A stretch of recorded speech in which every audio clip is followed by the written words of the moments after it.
শায়দ কই গেল?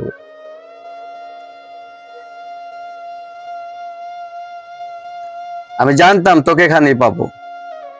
মন খারাপ করে দাঁড়িয়ে আছিস এখানে।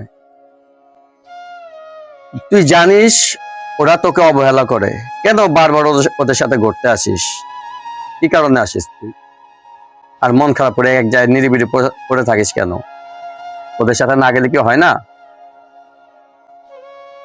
আমাকে অবহেলা করে, আসলে এটা ওদের দোষ না,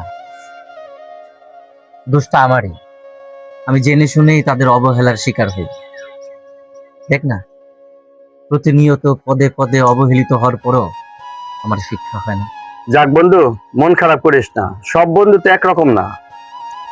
আর তোর মতো ফ্রেন্ড সব বন্ধুর কপালে জোটে না। ঠিক আছে?